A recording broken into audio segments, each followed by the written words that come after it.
I'm going to hypnotize you. 3, 2, 1. Dear Shandy. Welcome back to Dear Shandy, listeners. Hello, Andy. Hello. Hello. Oh, hello. How are you today? A little tired. Yeah, I'm a little tired too. I think you can hear it in our voices. Yeah. Does my voice sound weird today? I think It doesn't. Oh, really? I feel like it sounds... Your voice never sounds weird. Yeah, my voice has much more range in weirdness than yours does. I disagree. Really? Actually, I feel like my voice is right behind my nose right now. Oh, I never notice. Your voice is always the same, no matter what the situation. Oh, well. Morning, night, like happy, sad. Wow. Always same timbre. I didn't sleep that well because I made the mistake of going over these questions for this Q&A really late last night, right before bed. And then I was kept awake thinking about them all. Oh, you've taken on everyone's troubles in your mind. And I don't want that to seem like it's going to be a sad Q&A or anything. I just think that I have to be better at like stopping at business hours and this is not a bedtime story for me. Yeah, no Q&A reading after 3 p.m. Yes. New rule. Also, it makes me happy that we are now doing more Q&As because it means we can answer more Shandy's questions. Yes. Shall we get going? That's what we do. Yes. All right. This first question is from Anonymous. Dear Shandy, my question is about how to best move through a situation that involves me, 34 female, and Luke, 30 male. We live in a small town that is considered a large town for our rural state. We met at an outdoor volunteer organization a couple of years ago when we were both applicants for the group. We were both single at the time. He had just broken up with his longtime girlfriend, G. I was interested but was casually seeing other people. We hung out for about a month before I ended things via text after I got the dreaded ick. In his response, he noted that he was in a weird place because of G and that he still wanted to be friends. We resumed our friendship and he eventually got back together with G. I know that G did not enjoy spending time with me because of my brief history with Luke, but Luke and I continued to spend time together as friends. I would say a couple of months after I ended our casual thing, I felt some regret. I know I have an issue with emotionally unavailable men and that men become more compelling to me when I can't have them, whether because of their own emotional issues or distance or other reason. I developed a bit of a crush on Luke again and would have never acted on it because he was back in a relationship and also because I valued our friendship too much to risk it. After a year or so of Luke back together with G, they broke up again recently. I don't have specifics at this point as of why, just that he felt he was trying to make himself fit her. I think I want to try pursuing things with Luke, but want to make sure he is ready for it, that I won't bungle it and protect our friendship. When I ended the nascent thing before, I ended it with him part because I didn't think he was a good kisser and didn't want to have to teach him. I do really like him. He is funny, smart, so kind and giving, and we enjoy similar activities and could go on some really fun adventures. He's my favorite person to text, and I feel happy around him. I am wondering how to navigate this so that I don't get the ick again, since I know I am prone to that and often over superfluous reasons. I also want to remain mindful of where he's at with a recent breakup. I think that he could be interested again, and the idea of that makes me really excited. I am not really a relationship person, but I think I might want to give something a try with him. Thanks so much for all your thoughtful advice, the artful analogies, and of course, jokes. Anonymous. Thank you, Anonymous. Okay, I have a very strong opinion on this one. Go ahead. Oh, you want me to go first? Well, you led off with a strong opinion. I mean, give it. I think that she should give this some breathing room. I like that she is self-aware enough to know that she tends to go for unavailable men. The harder they are to get, suddenly the more appealing they are to her. But she really did give this thing with Luke a try in between him dating G. And then she's the one who ended it because he gave her the ick. I'm just not 100% confident that if she were to do this again, that she wouldn't get the ick again pretty quickly, especially considering she thought he was a bad kisser. The odds of him suddenly improving his kissing drastically, especially having gotten back together with the same girl. It's not like he dated 5 new girls, one of whom might have taught him how to kiss better. You know what? I agree with you, first of all. Okay. And I'm going to say this. Once ick, always ick. Getting the ick with someone and then thinking you can get back together with them and not get the ick again is like going to the refrigerator, knowing that you haven't gone shopping and no one else has, and thinking there's going to be a delicious sandwich in there next time you check. That's always a little sad, isn't it? It is sad, yeah. But it's a fact. Yeah. It's not going to be there. There's no sandwich in the refrigerator. They don't magically grow.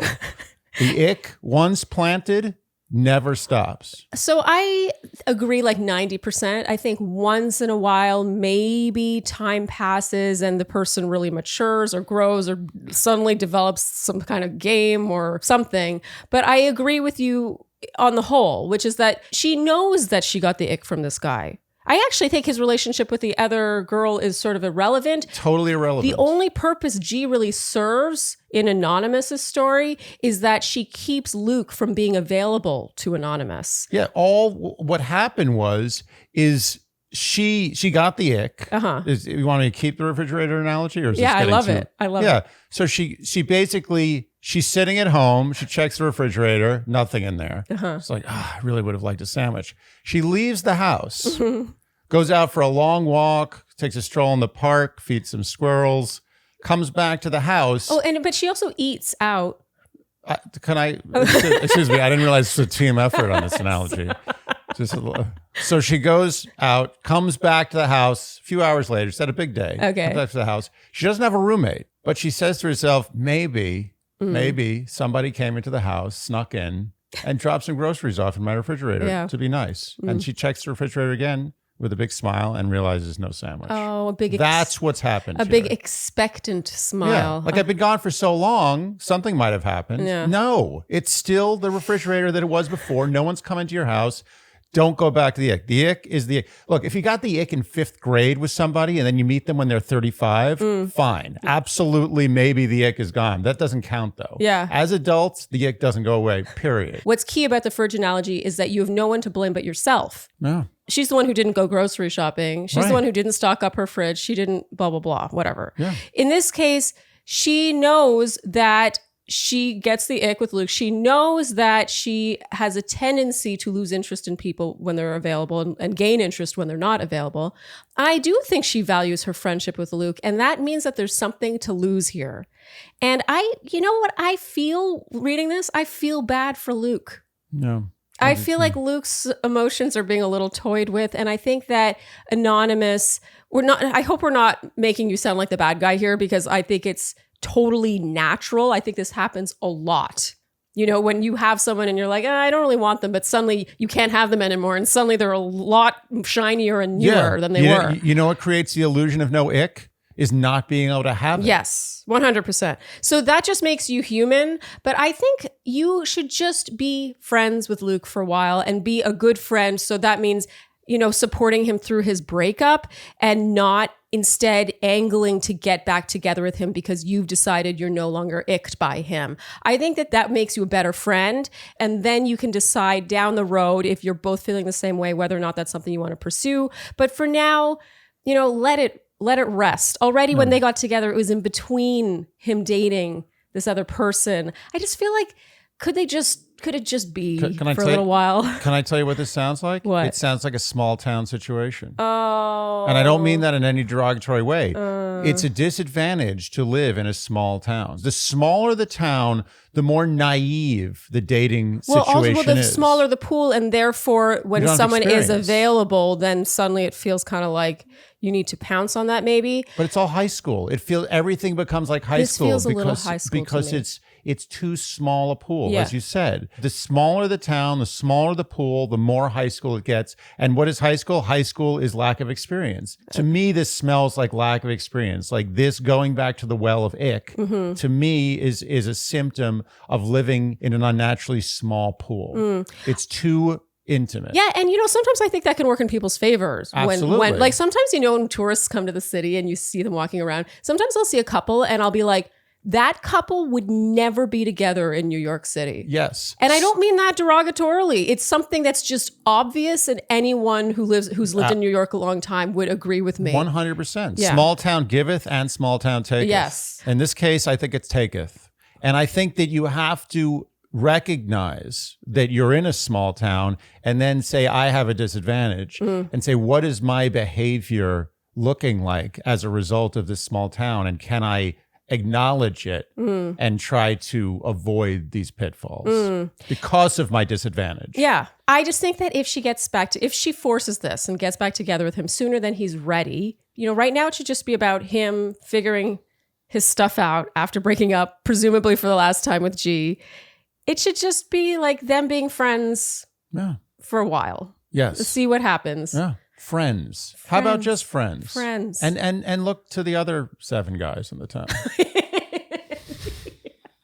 Real helpful, Andy. All right, Anonymous, I hope that helps. And I hope it doesn't sound like we were being critical of you. I actually think your situation is extremely relatable and very human. And my favorite thing about it is that you could admit that you are more interested in people when you know you can't have them. Yeah. I think that shows a lot of growth right there. That shows that she's in her 30s. Yeah, I think this is a good thing to learn from. Rather than pursue this and cause more potential trouble for herself, this is a good time to learn. Yeah. To step back and learn. Yeah, the way the email's written, it almost feels like she's like in the crouched, like about to like 3, 2, 1, go position. It's like he just broke up. Like how soon is too soon to make my move kind of thing. And I think that's the wrong approach right now. Yes. All right, Anonymous, good luck. All right, this next question is from Stressed. No. Ooh. That doesn't sound good. Dear Shandy, I, 34 female, love your show. It is a delightful window into the world of joy you've created simply by being together. The singing, goofiness, emotional sensitivity, intelligence, humor, such a treat. Thank you, Stressed. Thank you.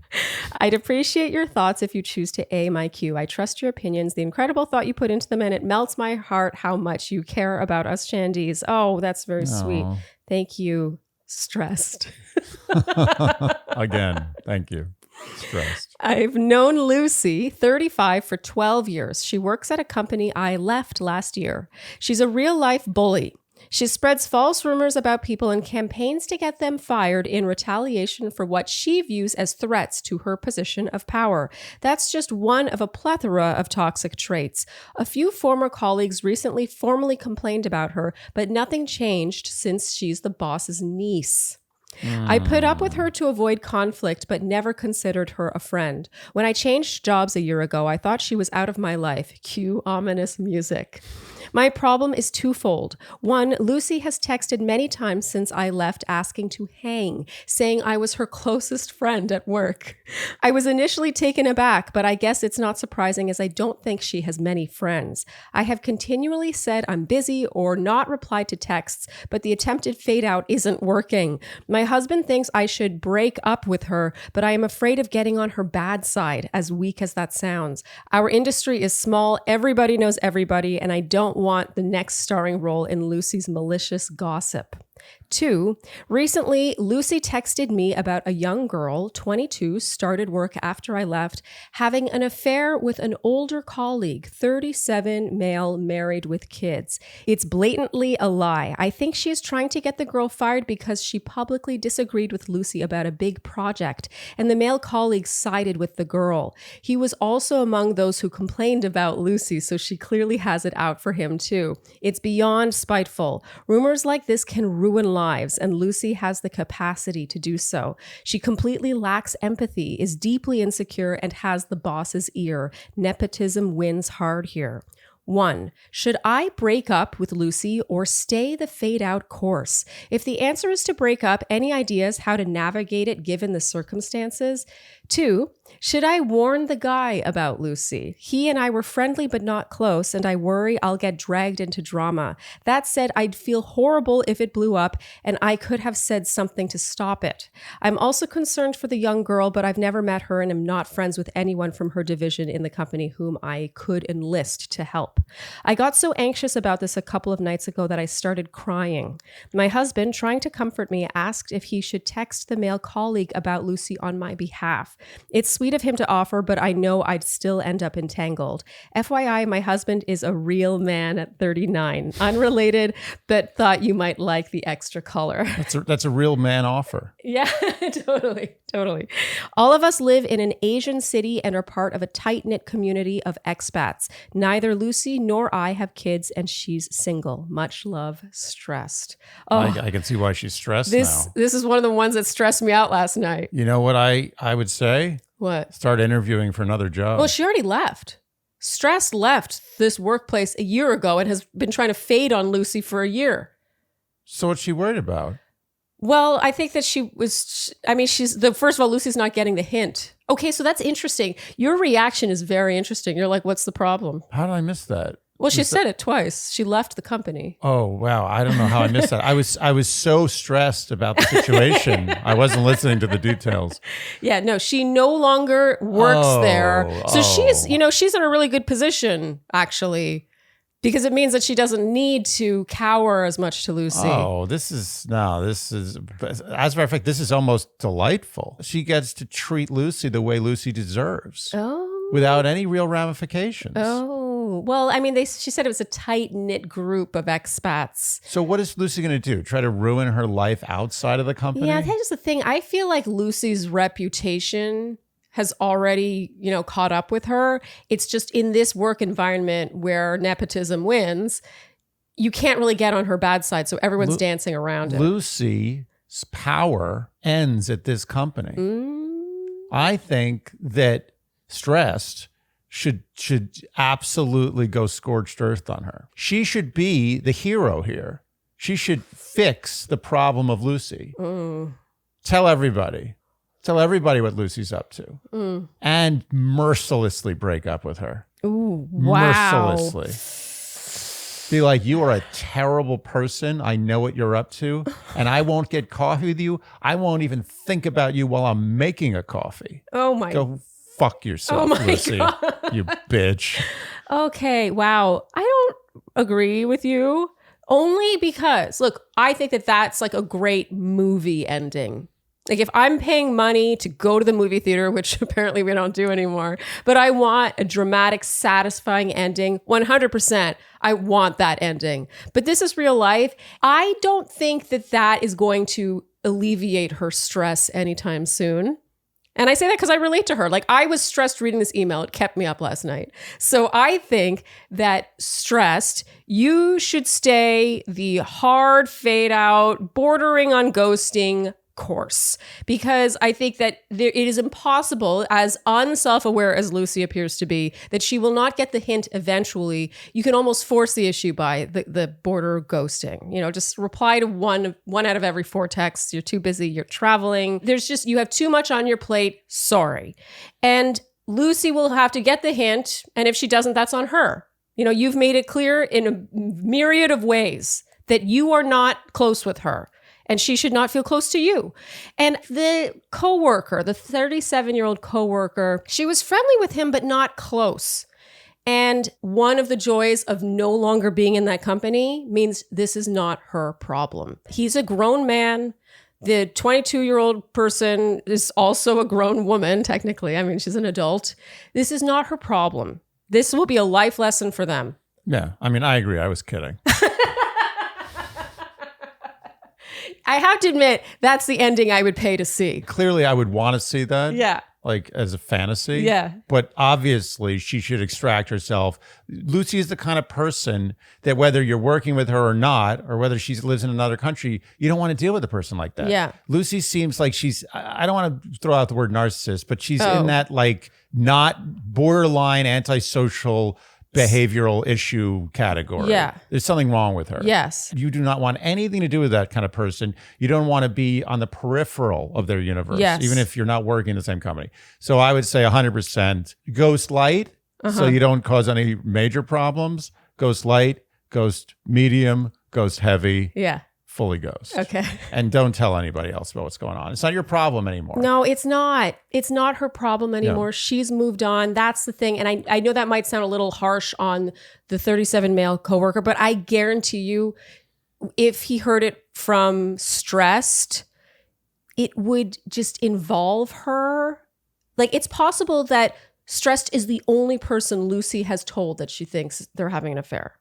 You know what I mean? Yeah. So if then he confronts Lucy, suddenly Stressed is involved again in work drama. It's just not worth it. Absolutely. No, it's not worth it. Yeah. It's not worth it. Knowing a person like Lucy, it will get back to her. She's the kind of person that digs around. Who told you that? Where did you hear that? This is her business. Yes. This is all she does. This is what she lives for. Yes. She lives for this She stuff. thrives on this. So extract And you know what? Don't be stressed. You can now, when you hear this answer, I want you to, ready? I'm going to hypnotize you. Okay. 3, 2, 1.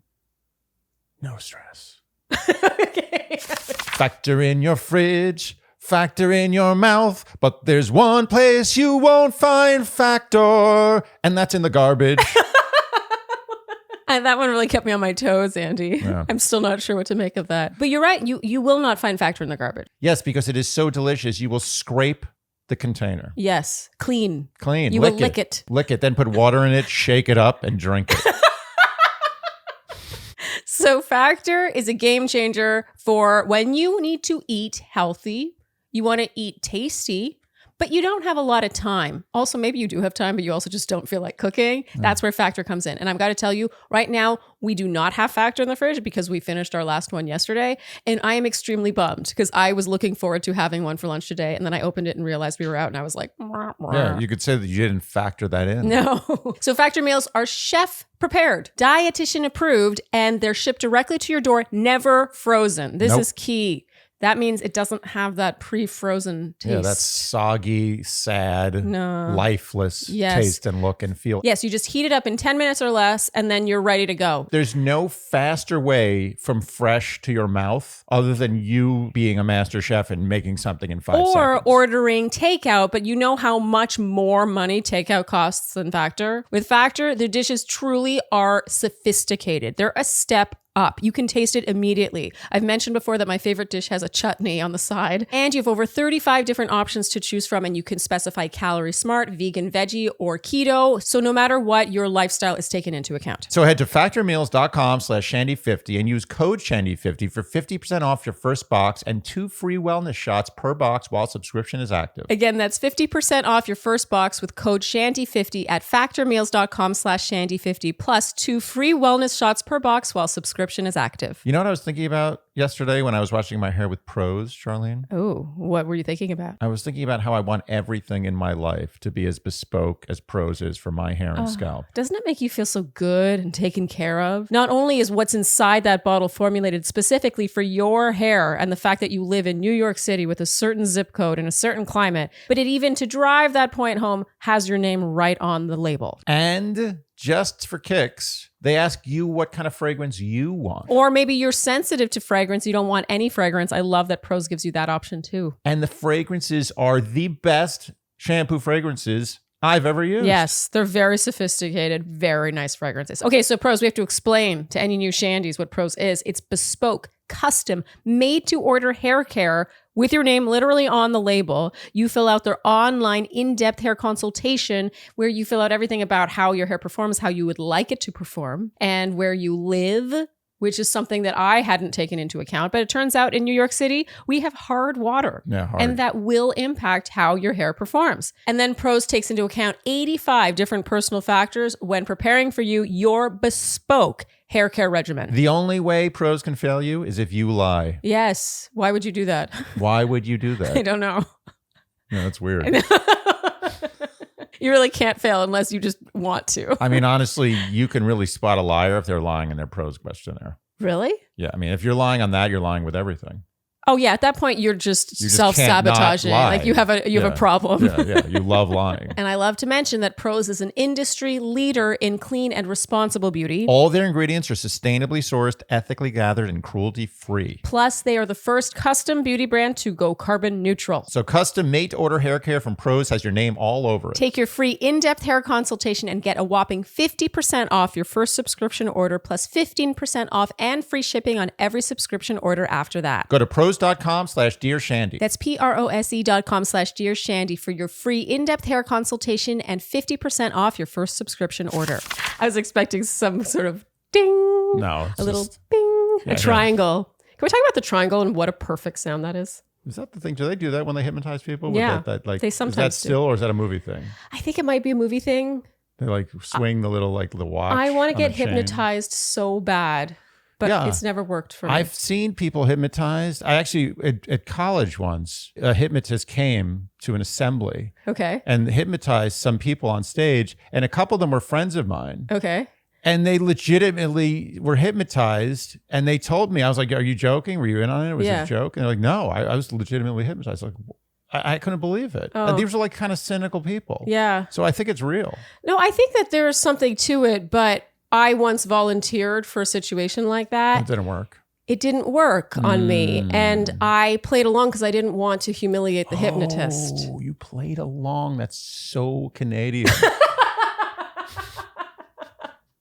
Well, what would you do in that situation? Just be like, didn't work on me, like on a stage in front of people? Like I was saving face for the hypnotist. Oh, I think I would have. I would have. Really? I would have politely. I wouldn't have been like, ain't hypnotized. No, I mean, I didn't go overboard. I wasn't like, ooh. I was just like, I did the things that I would do and that the people around me were doing. That's important. Like, if everyone was lifting their right arm, I would lift my right arm. Oh. But then afterwards, when people are like, were you really hypnotized? I was like, no, I didn't pretend afterwards. The person was performing. You have to be conscious of someone performing. Next time I do a hypnotism show, I'm going to have all Canadians on the stage and become famous. I think we've answered this one. Yeah. Stressed. I feel your stress, so much so that it kept me up last night. And I implore you to do what you need to do for you to alleviate the stress. So I think that means cutting off ties. You no longer work there. If you see these people in a social setting, you will be, you'll have a nice time, I'm sure. But this is not something you need to be spending your free time currently, day to day, worrying about. Yeah. Think of it like a dream. It's all a dream. That's it. It's not really happening. It's in your head. I mean, she's really invincible right now. Yeah. Lucy's power no longer affects her. No, she's been hypnotized. She's been cleansed. And people like Lucy, the sooner you cut them out, the better. Oh, yeah. Whoever on their deathbed is like, oh, I really wish I'd stayed friends with that toxic, gossipy person longer. No, exactly. And I'll tell you something. If I ever get a not good feeling about someone early, it's never wrong. Ever. I've never been wrong. I've never been like, I don't have a great feeling about this person, but I'll go get lunch with them. And I'm like, you know what? I was wrong. Never happened. Yeah, no, it's true. Always worse than I thought. You actually are particularly good with that. Andy has a very good read on people, I've discovered. Better than me. I tend to see what I want to see in people. Yeah. Yeah. But you're like, no. No. I feel bad energies. Bad energies. Yeah. It's like emanating off them. I should start one of those like infomercials. I see bad energy. I'll cure it for you. Yeah. All right, stressed. Good luck. I do think you're going to need it, but hopefully not too much. All right, this next question is from Anonymous. Dear Shandy, thank you so much for all the time and effort it must take to produce your show. I've been listening since way back when. With much delight, I found my favorite Bachelor cast member, closely rivaling Lily McManus, talking about fashion on the Pretty Panda show. You both remind me so much of specific friends and must admit I wish we were in real life. Oh, that's cute. Thank you, Anonymous. I mean, maybe her friends, maybe we wouldn't thank her once we met her friends. So here's my question. It's about money and friends. Not always a good mix. I am in my early 50s and I went on a trip to Mexico with two of my friends in their 30s, all women. I make a little more money than they do, but early on we agreed to split everything and even decided on the app that we would use to track expenditures. We also shared different levels of effort. For example, since I'd recently had arm surgery, they helped me with my luggage. And one of their husbands gave us a ride to the airport from upstate. He was heading that way, but it was really early in the morning, and I was able to give them a lot of guidance and helped make hugely meaningful connections for them on the retreat we went on since I'm close with the organizers. I feel sure they would both say it was a life-changing experience and they wouldn't have had it without me. I ended up paying for everything of our shared expenses: a night in a hotel, dinner, 3 Uber rides, and an expensive taxi from the airport. I couldn't figure out how to use the app with 3 people, so I figured I'd just look at my credit card and figure it out later. We each paid our own expenses once we arrived at the retreat. One of them bought my bus ticket, $28, and coffee at the airport. The other bought me coffee one other time, so I spent around $300 plus, and they each spent $10 to $40. It was a wonderful trip, and feeling magnanimous, I'm keeping track. I mean, that's a pretty big difference. It would be hard not to keep track. No, it's a big difference. Yeah. As if you wouldn't notice that difference. You would so notice that difference. I would have liked to hear the sense. It was a wonderful trip, and feeling magnanimous, I wrote a note to both saying I didn't feel like doing the math and was fine just calling it even. Oh. And I was fine. I wanted to treat. In hindsight, I should have worded it differently because they both wrote back saying they were fine calling it even too. Wish I could send a screenshot of the exchange. I admit I was expecting a hearty thanks for my gesture. They are both usually very kind and generous with me and everyone, and they are usually very thoughtful. I am left wondering if they just didn't realize how much I spent, or if they somehow feel I owe them for something, so it was indeed even. Or maybe it's generational. It's so strange to me. So I was thinking of writing again and saying, FYI, here's the total, or just asking one of them in person if I'd done something to elicit this strange response, or just leave it. But I worry I'll be a little off balance next time a check for dinner arrives. It is definitely their turn, but maybe they don't know that. I see them both often and consider them close friends. What would you do? How would you phrase it? I look forward to your take. I almost always agree with you on money matters. P.S. I hope I'm not the asshole. Anonymous. Oh, man. Okay, I have a lot of thoughts. I love this one. It's icky. Yeah. Number one, she rolled the dice and she lost. Walk away from the table. That's it. There's no other response. There's nothing. Her rolling the dice was sending the magnanimous text, which was, I'm fine calling it even. She did that thinking they were aware of how much more she had spent. And it sounds like a lot of the expenses that she had paid for were things sort of before the trip, like the hotel beforehand, taxis, Ubers, those are after you've done that Uber ride. It takes a certain kind of person to be like, who paid for that Uber? How much was it? Yeah. How much do I owe you? Yeah. I want to take care of that. Ubers get lost in the shuffle sometimes. Oh, yeah. But the thing, there's a couple things here. One is, as I said first, she threw this text out. That was her mistake. She did it, I think, mostly out of the goodness of her heart, kind of a little strategic. More strategic than not. But you think that it was strategic, meaning she just wanted a big thank you, or for them to insist? Yeah, it's like if your friend takes you out for your birthday, and sometimes you'll be like, "Oh, let me get this," and you're like, "Oh," and you know they're gonna pay. Yeah. But you don't want to be a dick and be like, "Well, it's my birthday, so let's see the money." So I think she kind of did a little bit of that, where she was like, "I'll be nice, I'll get points for being nice, but I'll also get my money." No, I think she was intending to treat, but I don't know that. Well, I relate to Anonymous in that I have a tendency to be generous in this way with friends, but I also have a thing where I hate feeling underappreciated. Well, but I inherited this from my mom. Like, no, if I feel like I'm not being appreciated, I'm like, but I think that's a value, that's a form of currency. And she was looking for either currency as in like actual currency or the currency of thanks. She was looking for the currency of thanks. Yeah. Either one. I think. No. Or both. Whatever. If she really wanted the money back, she wouldn't have sent that text. Best case scenario is, I'm not saying she wanted the money back, but I'm saying that there were three possibilities. One is they're like, okay, fine, thanks. Yeah. Not even thanks. Just fine. Fine, sounds good to us. Even. Yeah. That's the worst scenario. Yeah. The second would have been, oh no, let's split it. Yeah. And she'd be like, okay, well, I'm not going to fight you. Yeah. Oh no, I'll take it. Like, no, let's split it. Okay. Then they split it. And the best scenario is, oh, that's so sweet of you to offer, but no, we're going to split it. Then you're like, wow, I got thanks and I get money. I think the third one is them just being like, oh, wow, I know you paid way more than we did. Like, thank you so much. What a generous gift. Next time we hang out, I'm getting dinner.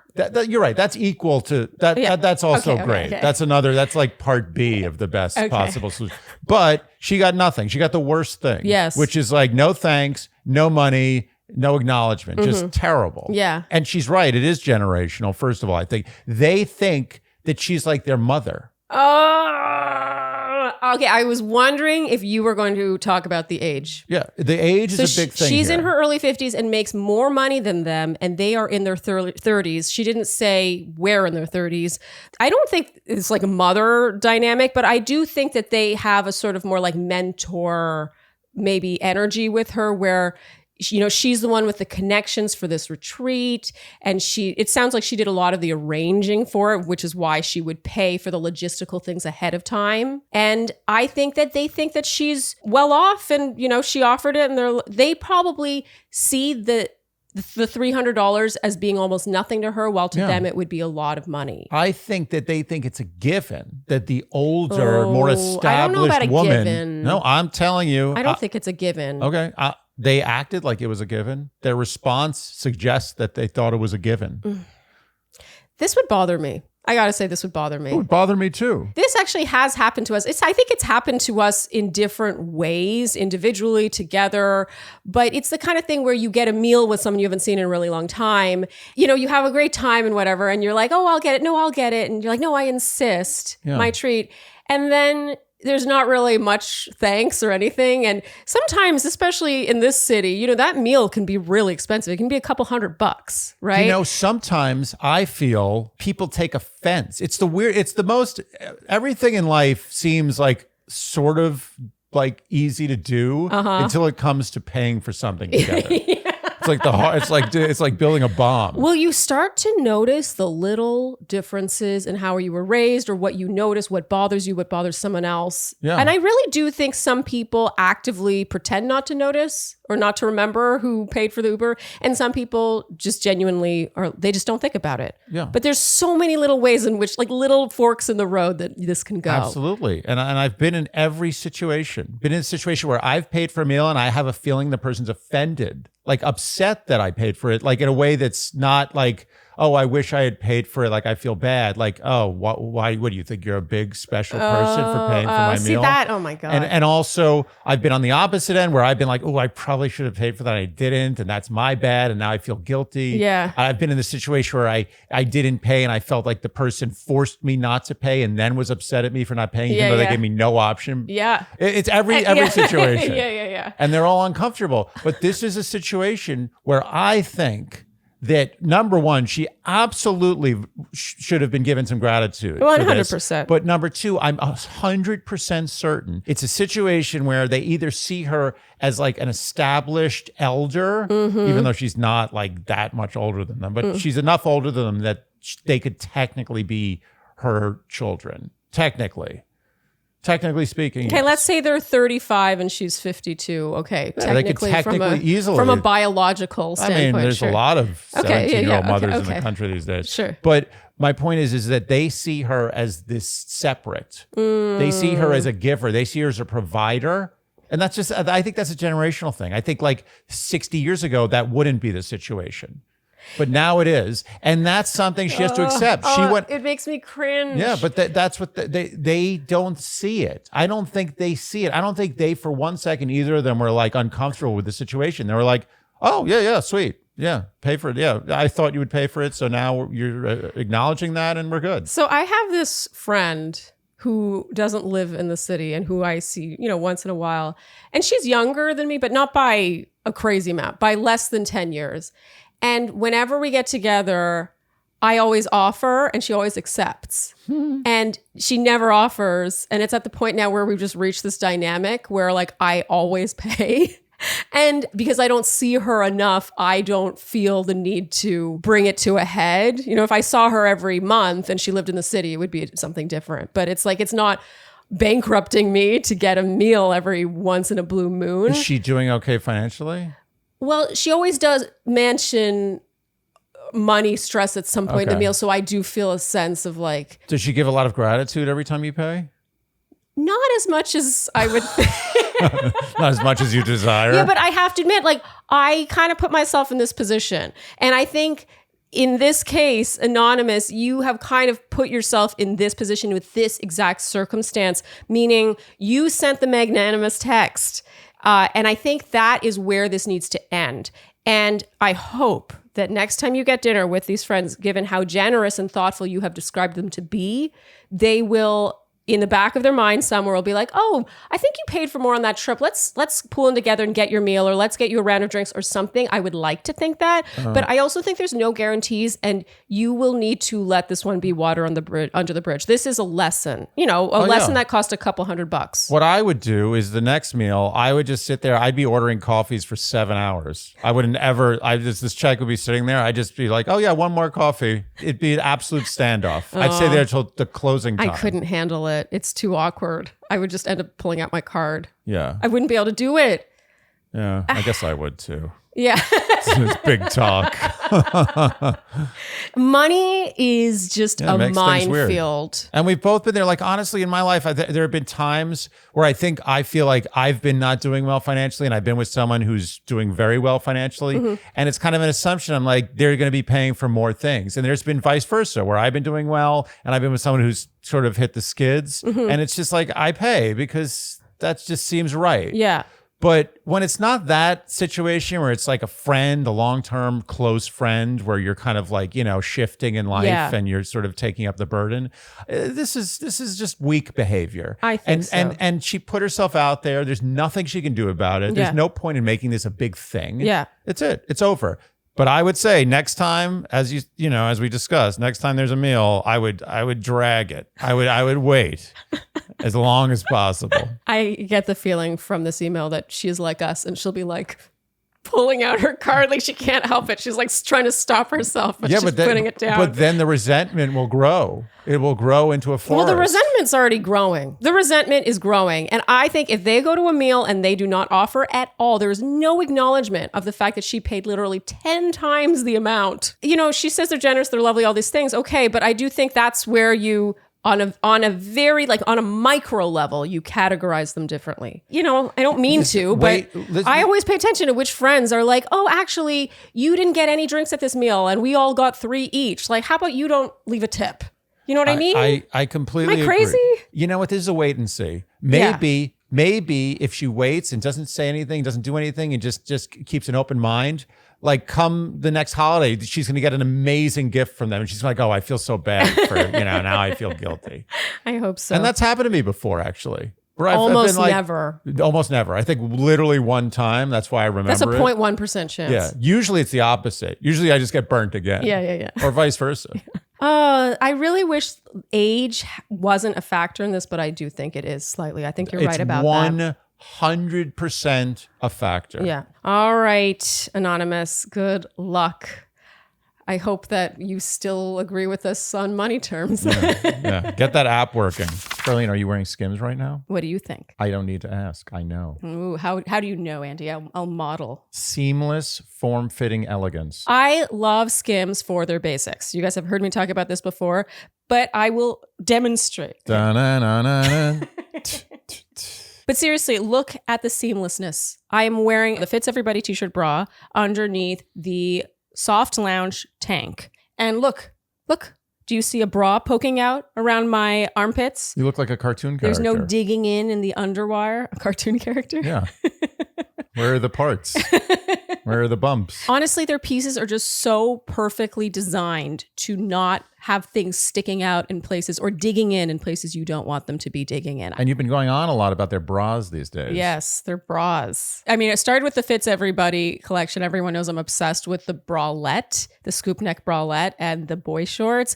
But then I started, going deeper down the rabbit hole, and I tried their bras. The t-shirt bra, I officially have replaced my basic bras with. So I have it in black and in ochre. That's my skin tone color. And now I've started to morph into more of like their push-up territory. They just know what they're doing. No, I can tell. It's obvious. Okay. As we discussed, there's no parts sticking out. There's no bumps. It just seems like it's like painted on. It's incredible. It's body paint. And I would be remiss if I did not discuss comfort. Because I am telling you, I have reached a point in my life where I do not like wearing things that are uncomfortable anymore. Have you seen me wear really high heels lately? No. I'm like, no, it's not worth it. Yeah, you've given up. Well, yeah, I have not given up. I just value my comfort. I decided that I can look as put together with maybe a 2.5-inch block heel.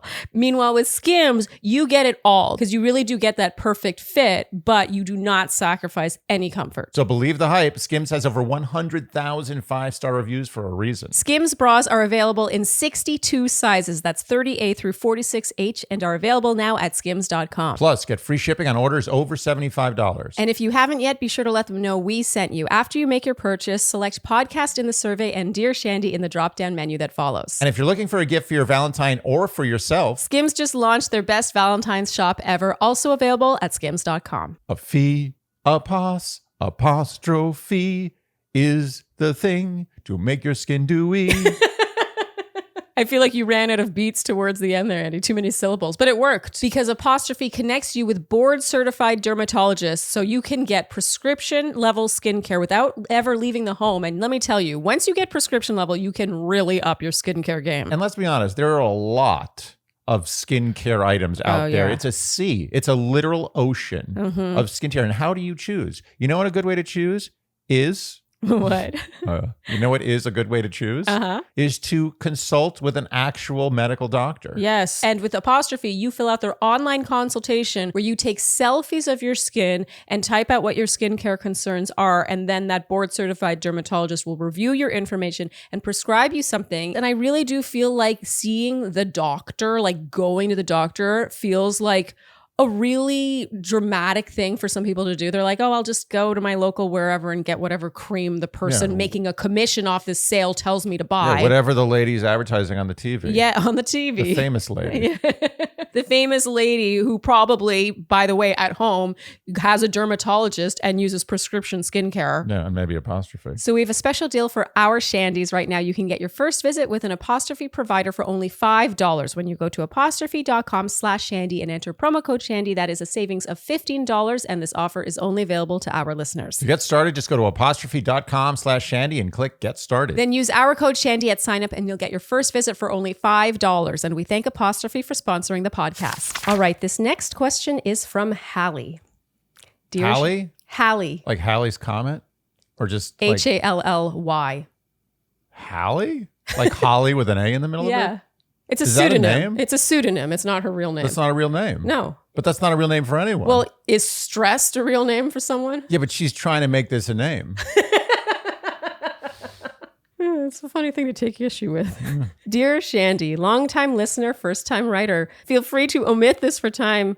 Charlene, as a fellow Hapa who grew up in a very homogenous community, watching you on Juan Pablo's season is a core memory of my high school self. Oh. I've been listening to Dear Shandy since the first episode, and it is a delight, especially during the start of COVID. It made many lonely days a little brighter. Oh my goodness. All right. I take it back. Hallie's a name. Oh, Hallie's man. I feel that. I know exactly how you feel. I mean, I remember the first time I saw any Hapa on the front of like a fitness magazine. I bought it. I bought a fitness magazine. You never told me that. Yeah. Who? Oh, I know who the Hapa was. No, I don't think you do. Okay. I don't even know who it was. I don't. She wasn't famous. She was like a fitness magazine. I bet it was that person, the host of that show. What was that host? What She's a host of a show, a reality show, a long time ago. Oh, what was her name? Oh, the main famous Hapa I have in mind. I forget her name, but she was from like a Superman series. But she was on TV, and this says something about how few Hapas were in the spotlight back then. Everyone I saw was like, "Oh, you look like that actress," and I actually didn't really look like her. It's just that we were both half Asian, so apparently we looked alike. Oh, so it was like friendly racism, something like that. Okay. On to the question. My good friend, Annie, pseudonym, female 28, is getting married, and I, female 28, am one of her bridesmaids. She is planning an international trip, around a 10-hour flight for most of the attendees, for a joint bachelorette bachelor party. Andy, I was expecting a reaction to that. What? 10 hours. International. Wait a minute. I'm hung up on the joint bachelorette bachelor party. That's the thing. Yeah. That's the thing that bothers you. The whole point of a bachelorette or bachelor party is to not have bachelors at your bachelorette and bachelorettes at your bachelor. Isn't that the whole point? I mean, I'm a little hung up on the 10-hour flight for this. I mean, that's also a lot for a party. Yeah. But Anyway, all right. Okay. There's a lot of problems with this. It gets better. Originally, this trip was pitched as a long weekend, which we all signed off on. One of the bridesmaids has been responsible for booking a hotel package for the group. She ran a range of dates past us before booking, which was longer than the proposed long weekend, but I thought she was giving us a rough estimate of the dates, and I said I was free. After she paid for the package, she told us the final trip length. It was even longer than the proposed date range, and rather than being a long weekend, it was an 8-day trip. Oh, my Lord. I am worried about taking off so much paid time off this year, partially because I'm also getting married. Am I the asshole if I plan to leave early from this trip? Some additional information. One of our friends already withdrew from the trip due to cost, and the bride did not react well. It's mainly this reaction that makes me worried about leaving early. Annie is getting married a week after me. This is already causing some light tension, and I don't want to rock the boat further. I am planning to take a significant amount of time off work this year for events including my own wedding, Annie's wedding, and a once-in-a-lifetime trip with my family. And if I do leave Annie's bachelorette early, I do still plan to pay my portion of the resort/hotel fees for the whole trip. Thank you for considering my question. Even if it doesn't get answered, this was therapeutic to write down. Best, Hallie. I first of all, I think even a vacation you take for yourself, 8 days is long on average. Like usually it's a week. Yeah. It's like 1 day longer than like a normal kind of, mid-year vacation. Yeah. This is ridiculous. I think it's absolutely ridiculous. It's outrageous. You know what she is? She's a bridezilla. I bet she's a monster. Well, the fact that she reacted poorly to someone backing out, 8 days, 10 hours on a plane. Insane. And it's a joint bachelor party. What the hell is that? You don't even get the satisfaction of having a legit bachelorette party where you have like balloon penises. Isn't that the whole point? It's not every bachelorette party. Maybe balloon I'm sure penises? They're having their separate festivities. I'm sure they're not doing everything together. I love how focused on that you are. You really want balloon penises. There has to be. What's a bachelorette party without balloon penises? I have to admit, the novelty of penis paraphernalia never really gets old. Yeah. It's the child in me. I don't know. Oh, it's fun. Not child, the high schooler in me. Okay. I think our answer to this is really short, Hallie. It's pretty clear how we feel. I think that this is a no-brainer. Leave early or go late. It sounds like you want to do some part of it, and I think you should do whatever you feel comfortable with based on your paid time off, the fact that you're having your own wedding. This answer is absolutely clear, and she will never forget for the rest of your life what you did. They're both true. Wait, you think Annie will always... She'll hold a grudge for the rest of her life. Well, I'm sorry. Then I'm judging her. I'm already in my answer, it's a prepackaged judging. Oh, okay. I'm winking, saying like, there might be an issue with this person. Oh, and maybe it's not a bad thing. Yeah. You should stand your ground with her because this is unacceptable. It's unacceptable to get angry at you for you having to leave early because of your life, because you have a life. Yeah. You can't just do 20 hours of flying and 8 days of bachelorette party out of nowhere without a care in the world. Yeah, right around the time of her own wedding. Your own wedding. As a matter of fact, you should do this purely for investigative purposes because you will find out what kind of friend she is. Because if she really holds a grudge on this one, you've got a problem.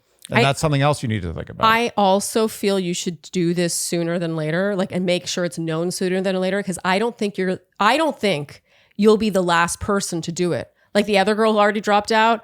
I think that other people are also thinking of dropping out, or at least cutting the trip shorter. Everyone's thinking about it. Unless you're completely unemployed and rich, you've inherited a lot of money and you have no job. You have nothing else going on in your life. I feel like you don't want to be the 5th or 6th person to do this. Annie will be more upset then. Yeah. And so you should pounce on it. And because you're not dropping out completely, you're just trying to do less of it. It will be less of a blow. You just want to get in early before other people drop out. I completely agree. I completely get the pole position on the dropping out. Yeah. And also, this should be a phone call. Steel yourself. Pick up the phone, call her, and tell her this in person. Because if it's text, it's going to get passive aggressive and weird. I promise you. Okay. Fast and easy. Yeah. Shall we move on? Mm-hmm. I feel bad for the bridesmaid doing all the planning. Oh, she's in the worst position. I feel like she was like, I'll help with the Bachelorette. And now she's like neck deep in this. I think bridesmaids should get paid. I think it's not just an honor. No, sorry. It's called maid of honor. Yeah. Well, no, I don't think this person was a maid of honor, just a bridesmaid, another bridesmaid. Oh, just a bridesmaid? Yeah. Isn't there? She's got to be the maid of honor. No, it said bridesmaid. So there's no honor. There's no honor. She should get paid. She should be on payroll. She should get a free trip. You know what? Free trip. Okay, moving on. Good luck, Hallie. I think you'll need it a little bit, hopefully not too much. 5 days is enough. All right, this next question is from Anonymous. It's another money one, Andy. Oh, dear. You like money ones, don't you? They're uncomfortable, but I do like them. Yeah. Hi, Charlene and Andy. I'll try to make this as short as possible.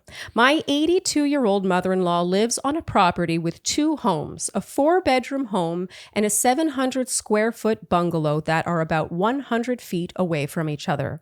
A little over a year ago, my husband, my mother-in-law, and I agreed that we would fix up the bungalow for my mother-in-law to move into since she lives alone, and that my husband and I would move into the larger home and fix it up as needed for our growing family. We just had a baby in June.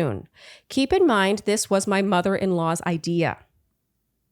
Can you see where this is going, Andy? Oh, yeah. Now that the bungalow will be ready to move into around springtime, my mother-in-law is backpedaling and asking why we can't move into the bungalow instead, and she will stay in the larger house. My husband reminded her that the bungalow was designed for one person, doesn't have the storage or space we need, especially with a child. My son would basically be sleeping in the walk-in closet. We would have to have a bunch of furniture and stuff in storage. My son would have virtually no play space, etc. My husband has also put $60,000 into renovations on the bungalow, which is a lot of money for us, especially with me now being a stay-at-home mom, based on the idea that she would be moving in, not including hundreds of hours of his own labor. I understand how generous it was of my mother-in-law to agree to this in the first place, and there is obviously a sentimental attachment for her because it's the home where she raised her children. But we are currently renting and have passed up cheaper rentals and buying a home due to this plan being agreed upon, and her going back on her word has put us in a tough spot. I feel livid, and honestly, it's making me feel a certain type of way towards my mother-in-law, who I have always gotten along with and liked. Am I wrong? How would you move forward? Oh, Anonymous. Dear. Oh, dear. The email, by the way, is titled A $60,000 Lesson. We have to make a big assumption here. Yeah.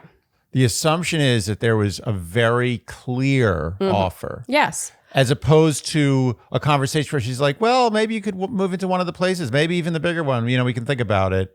Oh, And it wasn't. I'm just playing devil's advocate here because I'm about to tear into the mother-in-law. Okay. So I just want to say that there's a possibility that there's a misunderstanding here. I think if there was just like a press play, we have contractors coming and, you know, the money's just, we all have money to spend on this, we're just going to make it happen, then maybe you could be like, oh, were we really clear about this? I think the fact that she allowed her son to spend $60,000 on renovations, not to mention hundreds of hours doing it, the labor of doing it, I cannot fathom how she could now. It's unfathomable. That's why I'm trying to give some grace to her, like to try to make her human. Yeah, to make her human. To me, yeah, but she's not quite at the level of human right now. Yeah. So, and the generosity, forget about the generosity. Generosity is the opposite. If you pull it back and cause inconvenience as a result of the belief that there was generosity happening. Yes. So I gotta say, even if now she's like, okay, never mind. I was just feeling sentimental about leaving the big house. Even now, the generosity has been tainted. Yeah. Because it no longer tastes as sweet. You know what I mean? She's already soured it by even balking. Oh, no, it's like you're hanging off a cliff. You got one hand and there's like 10 people around like, hey, you know, we're all willing to help you. And this one person's like, no. I got this. You guys take care. I got it. I'm stronger than any one of you. I can hold this guy. Yeah. And then you're like, okay, well, right, let's get it going. And he's like, you know what? I just had surgery on my back, and this is not a good idea. No, but seriously, this is bullshit. Yeah. And this is, I think this is to me, this is another red herring question. This is an interpersonal relationship situation. There's something going on either between the mother-in-law and the son, where she's making a power play to test the love of her son, or she's making a power play with the daughter-in-law. There's something very weird going on here interpersonally. And I think it's above and beyond any financial or logistical issues. Well, I think that this is probably a surprisingly emotional thing for the mother-in-law. You know, she's 82 years old. The homes are 100 feet from each other on the same property. So first we have to remember that. It's not like she's being moved into some home or something, but I still think that there is significance around her moving out of her home, her large home that she raised her children, including the husband in, and is being moved to a smaller space. There is something about like a turning of the tides I'm not happening saying here. this isn't painful for her, emotionally difficult. I think it's probably surprising her. I do think after this moment passes and she wraps her mind around the reality of it a bit more, which frankly she should have wrapped her mind around back when she made the offer, let's be honest. Yeah. It sounds like she didn't properly wrap her mind around it at the time when she made the offer. But that's her problem. Yeah, exactly. Not that's to what I'm mention, saying. you think she's not going to be hanging out in the big house? Exactly. She's probably going to be there. She's basically going to be living there. Yeah. She's going to stay in the other house, the bungalow, whenever she feels like it. Yeah. They're getting screwed no matter what.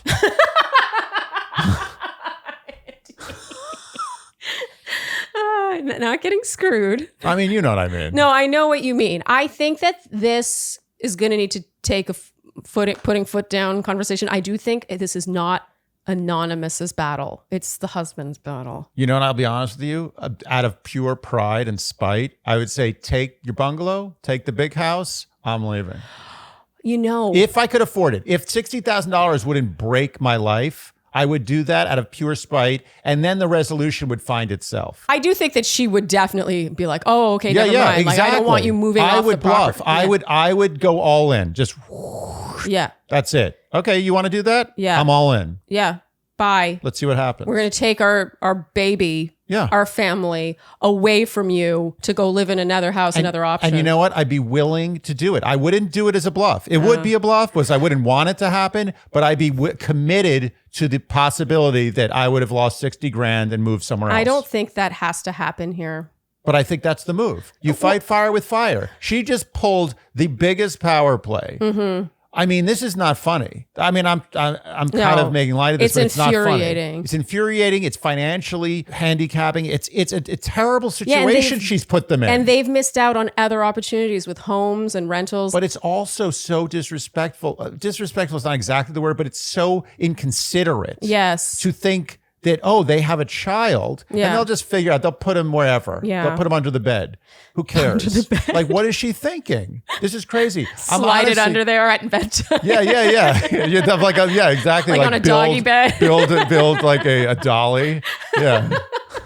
I mean, it's ridiculous. It's ridiculous. I personally don't think it has to reach that point. I agree that that's sort of like the final Hail Mary, which is to be like, okay, well, respect that you don't want to leave your big house. We renovated this thinking that this was the arrangement we had. If you want, you can reimburse us for the money because now the bungalow is worth way more than it was. You know, I assume it's like now nice and renovated, and maybe you can get Airbnb guests in here and whatever. So how about you reimburse us for that, and we'll take that 60 grand and go find a place to live that can accommodate our family. And trust me, the mother-in-law is going to be like, oh, no, never mind. Well, yours is much more reasonable than mine. It's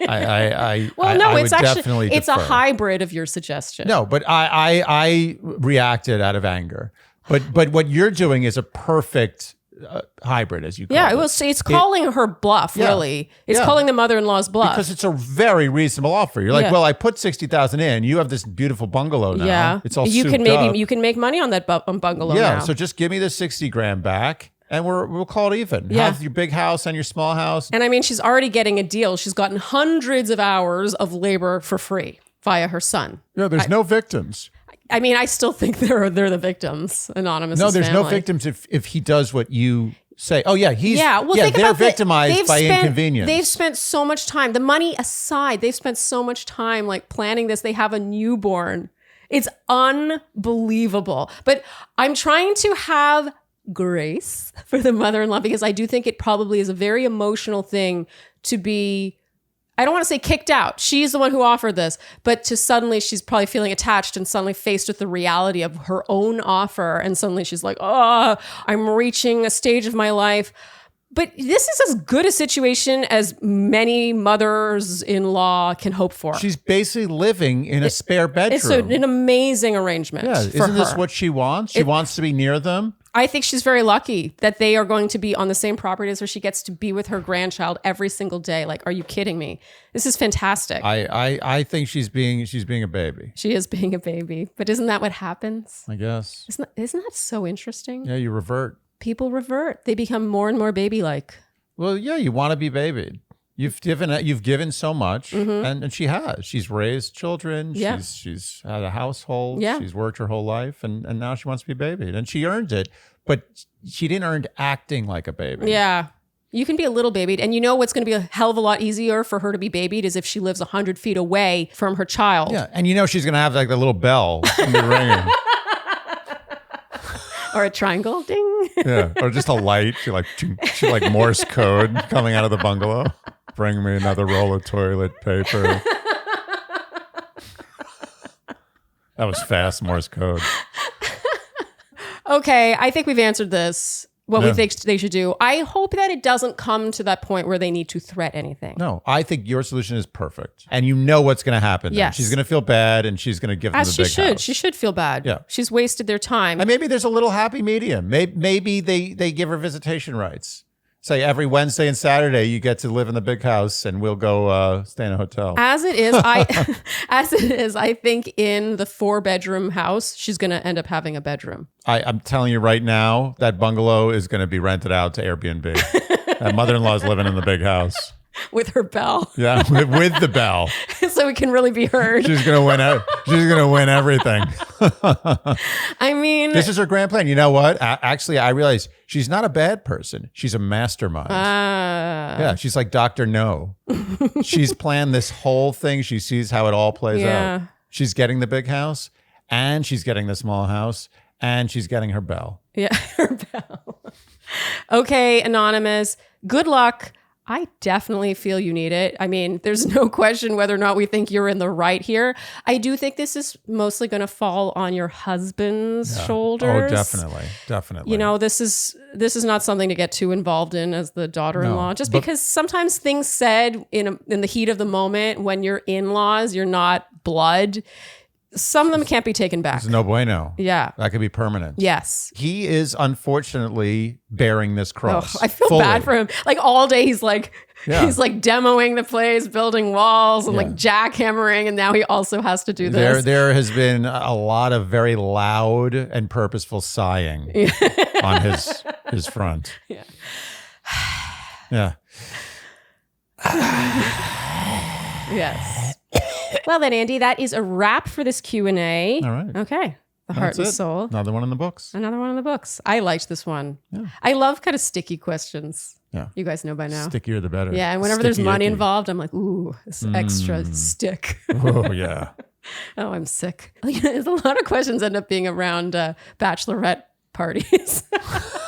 There have been many. We should have a whole Q&A of bachelorette party questions. Oh, and that one, by the way, I feel like the subtext of that one was even money, but we won't go there. By the way, has there ever in the history of the world been a bachelorette party without one dispute between two of the members? No. Okay. Never. But it's worth it because friendship. Blow up penises. If you enjoyed what you heard today, you know what we will ask of you, and that is to like, subscribe, hit the notification bell, follow us on Instagram and TikTok. Leave us Apple and Spotify podcast ratings and reviews. Tell your friends and generally do all the things you would do to support a podcast you enjoy. Thank you so much for tuning in, and we'll see you next time on Dear Shandy. Bye-bye. Dear Shandy.